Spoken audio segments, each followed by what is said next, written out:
Welcome, everyone, to the Kia Knicks postgame show on this Martin Luther King Day. Julius Randle, 81 apiece, about a minute to go.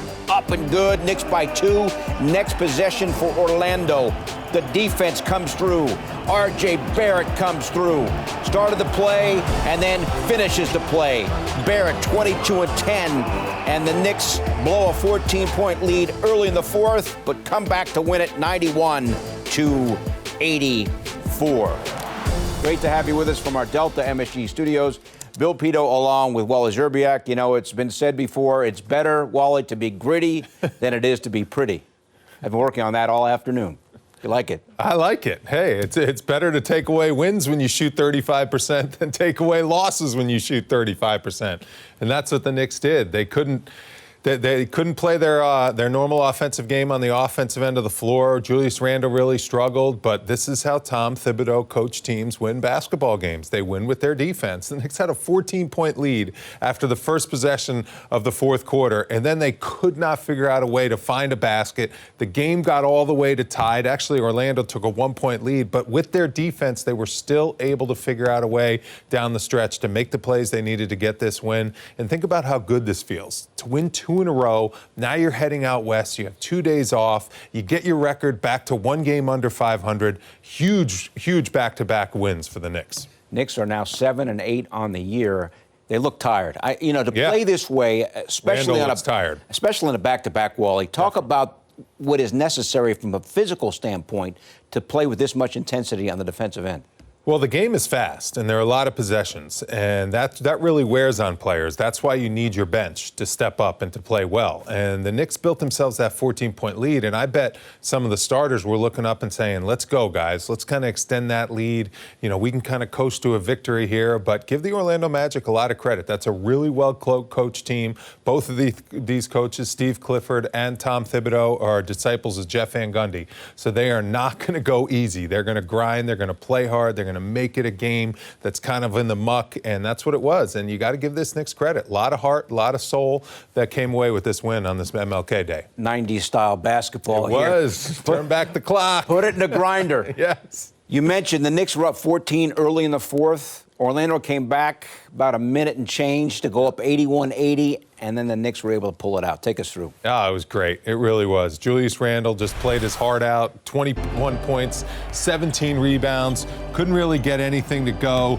There's Gordon, ties the game with that three-point shot at 73, and then R.J. Barrett does a great job hanging around the boards. He had a double-double. His rebounding's been tremendous. 2-point lead for the Knicks, 80-78. How about this? Terrence Ross just throws it up. That's the 1-point lead that Orlando finally got. But then Julius Randle, really smart play. I thought that was a good no call. Thought that was a flop. Julius Randle was under control. 2-point lead. Aaron Gordon gets out of control. R.J. Barrett in transition. I love that he didn't pull this back. Knicks extend their lead to 85-81. Take those easy points when you can get them in transition. Points are so tough to come by in the fourth quarter of an NBA game that when you have an advantage on the break, take those easy too. That was really, I think, the backbreaker, and then the Knicks really relied on their defense down the stretch. They did a solid job of defending Vucevic. I thought Mitchell Robinson, courageous effort, all banged up, heel, knee, everything's bothering him. I thought he really neutralized Vucevic, especially in that second half and fourth quarter. Great team win for this Knicks team in heading out west now. Julius Randle, before he made that shot with the game tied at 81, was 4 for his last 18. Game is on the line. How difficult, when it's going like that for you, to have the confidence to win it like that? Or to come through in such a big spot? Well, Julius Randle's the guy, so the Knicks need him to make a play. I mean, he's their creator. Even though he didn't have it going, he can get himself a good look at the basket. He just has to trust himself and trust his skill set because he's capable of making those shots. Every shot he missed, I felt like normally he makes them. He just was tired today. You know, it was a back-to-back, and sometimes you have those kind of nights, so he has to continue to trust himself. He did.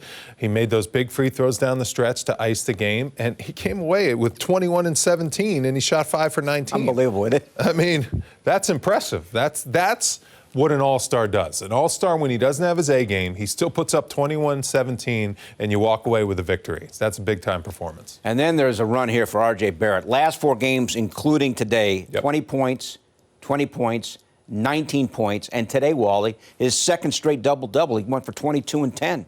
Tremendous. Yesterday had 19 and 11. I know. And we're seeing, in order for the Knicks to win, both R.J. Barrett and Julius Randle have to play well. It's very difficult for the Knicks to compete with other NBA teams when R.J.'s not playing well. Julius Randle's been there every single night.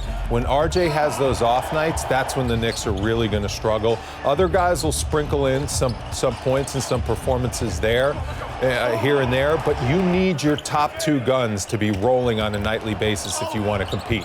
And when R.J. steps up and plays like this, that's when the Knicks can get over the hump, and that's when they can get those wins. I love how solid he's been playing. Love the decision-making. Love how smart he's been around the basket.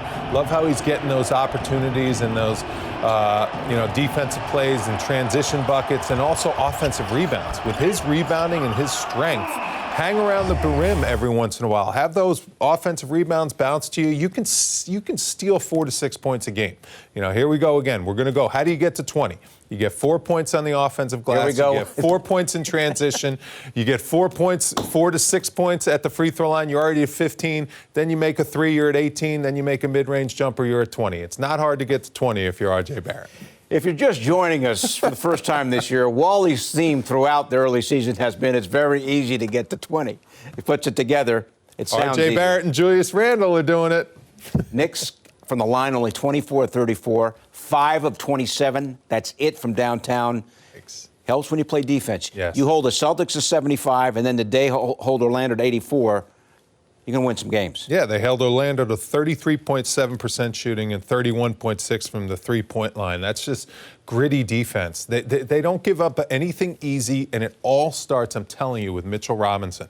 When you have a big that protects the rim, that gets in the other team's head. You know how it is when you're a scorer. When your jumper isn't going, you want to get to the basket just to make that layup. Mitchell Robinson doesn't allow that because he's always looming around there. There's nothing easy for the Knicks around the hoop because of his defense defending the rim. Robinson banged up, limping around, sore knee, sore heel, still 6 points, still 10 rebounds, and doing a great job on the interior of that defense.